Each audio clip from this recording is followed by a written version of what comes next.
পাশ্চাত্য শিক্ষা বিস্তারে ডেভিড হেয়ারের ভূমিকা আলোচনা করো। 19 শতকের প্রথমার্ধে যে নবজাগরণ দেখা দিয়েছিল তার মূলে ছিল পাশ্চাত্য শিক্ষার অভিঘাত। সেকালে যারা পাশ্চাত্য শিক্ষা প্রচলনের কর্মকাণ্ডে নিজেদেরকে যুক্ত করেছিলেন, ডেভিড হেয়ার ছিলেন তাদের মধ্যে নানা কারণে বিশিষ্ট। তার মতো সর্বস্ব উজাড় করে দেওয়া কেউ এ কাজে এগিয়ে আসেননি।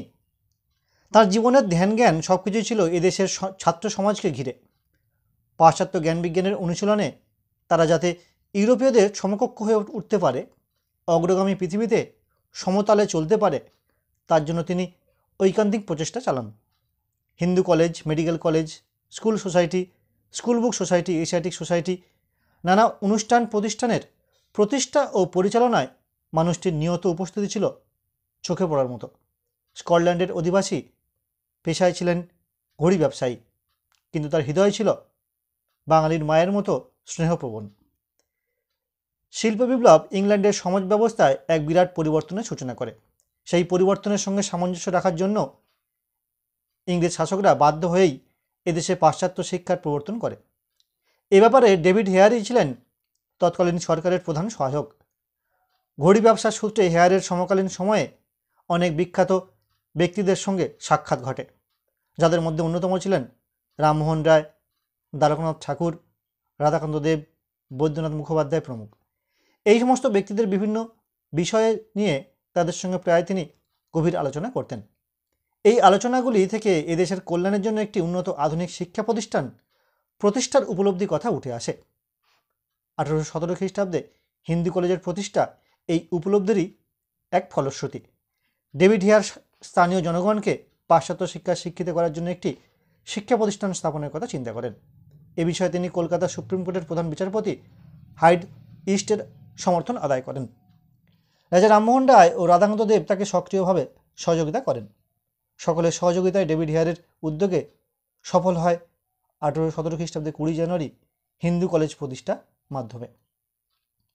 হিন্দু কলেজ প্রতিষ্ঠার পর কলেজে উপযুক্ত ছাত্র তৈরির জন্য হেয়ারের উদ্যোগে 1818 খ্রিস্টাব্দে সেপ্টেম্বর মাসে প্রতিষ্ঠিত হয় Kolkata school book society. Kolkata school সোসাইটির অন্যতম উদ্দেশ্য ছিল পাঠশালা গুলির মান উন্নয়ন করা, শিক্ষার প্রসার ঘটানো, নতুন নতুন শিক্ষা প্রতিষ্ঠান বা স্কুল প্রতিষ্ঠা করা, কলকাতার ছড়িয়ে ছিটিয়ে থাকা পাঠশালাগুলিকে নিয়ন্ত্রণে নিয়ে আসা। এদেশে প্রাথমিক শিক্ষার বিকাশে স্কুল সোসাইটি গুরুত্বপূর্ণ ভূমিকা নিয়েছিলেন।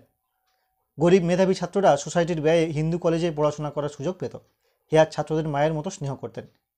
তাদের অভাব, অভিযোগ ও অসুবিধার দিকগুলি জেনে তৎক্ষণাৎ তার সমাধান করার চেষ্টা করতেন। গরিব ছাত্রদের ব্যাপারে হেয়ারের উদ্যোগ ছিল লক্ষ্য করার মতো। অর্থে যাতে শিক্ষার পথে বাধা না হয়ে দাঁড়ায়, সেজন্য গরিব ছাত্রদের জন্য তিনি প্রতিষ্ঠা করেন সিমলা পাঠশালা, পটলডাঙ্গা স্কুল, আরপুলি পাঠশালা। স্কুল সোসাইটির অর্থের যোগান দিত ম্যাকিনটোশ অ্যান্ড কন। কিন্তু এই কোম্পানি বন্ধ হয়ে গেলে স্কুলগুলির ব্যয়ভার চালানো মুশকিল হয়ে পড়ে। এই অবস্থায় অনেকগুলি স্কুলকে একসঙ্গে মিলিয়ে দেওয়ার উদ্যোগ নেওয়া হয়। এক্ষেত্রে বা এরই ফল ডেভিড হেয়ারের উদ্যোগে 1818 খ্রিস্টাব্দে আরপুলি স্কুল ও পটলডাঙ্গা স্কুলকে একত্রিত করে দেওয়া হয়। জন্ম হয় হেয়ার স্কুলের। ডেভিড হেয়ারের আরেকটি অসামান্য উদ্যোগ ছিল কলকাতা স্কুল বুক প্রতিষ্ঠা। 1817 খ্রিস্টাব্দে কলকাতা স্কুল বুক সোসাইটি প্রতিষ্ঠিত হয়। স্কুল বুক সোসাইটির প্রধান উদ্দেশ্য ছিল ছাত্রদের পাঠের উপযোগী ইংরাজি ও দেশীয় ভাষায় পাঠ্যপুস্তক রচনা, মুদ্রণ ও তার বিতরণ করা। সমকালীন সময়ে শিক্ষার প্রসারে এটি ছিল এক গভীর সুদূর প্রসারী প্রভাব। যেহেতু এ সময় প্রাথমিক ও শিশু পাঠের উপযোগী কোনো বই সে অর্থে ছিল না, সেক্ষেত্রে এই সোসাইটি এক গুরুত্বপূর্ণ ভূমিকা পালন করেছিল। দেখে নেব এই প্রশ্নের পরবর্তী প্যারা।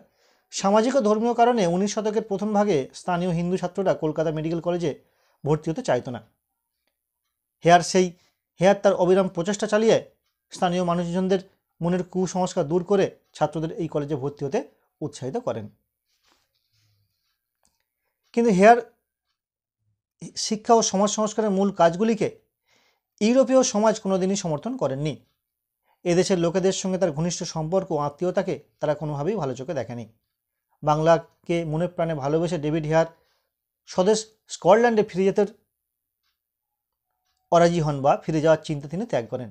তিনি বাংলার ভাষাকে ভালোবাসেন, দেশীয় ভাষায় খাবার খেতেন, দেশীয় পোশাক পরতেন, স্থানীয় অনুষ্ঠানে যোগ দিতেন।